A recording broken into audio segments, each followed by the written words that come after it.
Welcome to another video from the Fisherman's Net and Saints Peter and Paul in Naperville, Illinois. We're approaching the Feast of Christmas, that great feast where we celebrate the incarnation of our God. At Christmas we celebrate that God has become man, that the second person of the Trinity has entered into our condition, being born as a little baby in a stable. And so in these videos we're asking the same question Jesus asked of himself: who do you say that I am? And we saw that it took the church quite a while to develop a language to describe this mystery of the incarnation. All the data was there as the apostles experienced Christ as fully God and fully man, and our scriptures attest to that he's fully God and fully man. But the full development of a way to articulate that took some time. And that articulation was really formed as the truth about Christ was challenged. And so we saw last time that early on there were the groups of Gnostic Docetists, those who said Christ only appeared to be human, but he wasn't really. They denied his full humanity. Well, it wasn't long after that there came a crisis in the church in which the true divinity of Christ was challenged. What was challenged was that Christ was fully God. And this happened in the early 4th century. In the early 300s, there was a priest by the name of Arius from Alexandria, Egypt.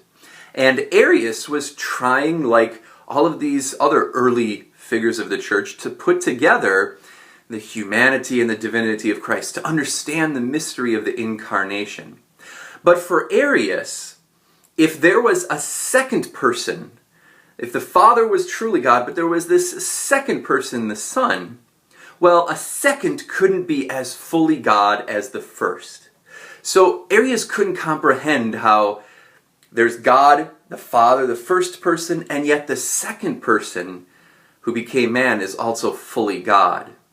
So Arius, in this framework that he had, couldn't confess that Jesus of Nazareth was fully God. For Arius, Jesus was greater than us. He was the first of all creation. He was kind of a demigod. But nonetheless, for Arius, Christ must have been created. And that's the key distinction for Arius. And his followers became Arians, and this school of thought was known to be Arianism. And so Arianism says that the second person, Jesus, the Christ, is created, that he's not as much God as the Father. And this really just rocked the Roman Empire, and many bishops became Arians. In fact, there's some speculation that a majority of bishops at one time had gone over to the Arian side and believed that Jesus was this created being. And so if Arius would have had kind of a bumper sticker to explain his position, it would have said, there was a time when he was not, right? Referring to Christ, that there was a time when he was not. Arius would say, well, that's not true of the Father. There was never a time when the Father was not. The Father always existed.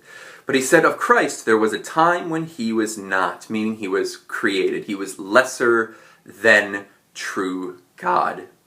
And since this was dividing the Roman Empire, what happens is that the great Emperor Constantine, seeing that unity in faith meant unity in the empire, the Emperor Constantine called a council of the bishops of the church in 325 in modern-day Turkey. And that's our first ecumenical council, the Council of Nicea. And now think about it.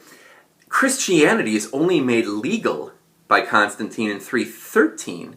This is only a little over 10 years later, right? So these are the bishops who still bear the scars of persecution, really able to come together for the first time legally to articulate these things and debate these things.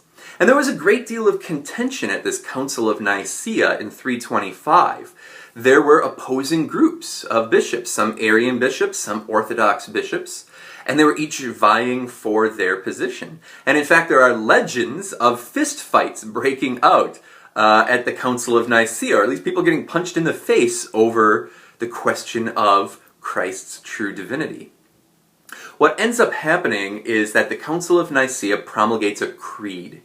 They give us one of our first early creeds. There had been creeds before, but they give us what's called the Nicene Creed.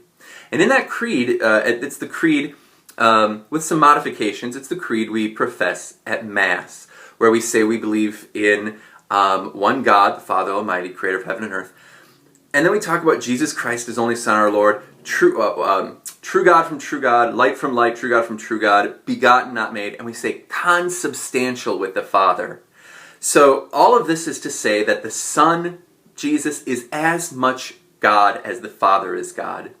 Though they actually imported a word, the council did, homoousios, to describe the Son and his relation to the Father. Homoousios. Homo means the same. Ousios, or ousia, means substance. So to describe the Son, they said the Son is homoousios with the Father, of the same substance, of the same stuff. Or the Son is as much God as the Father is God. However the Father is God, so is the Son.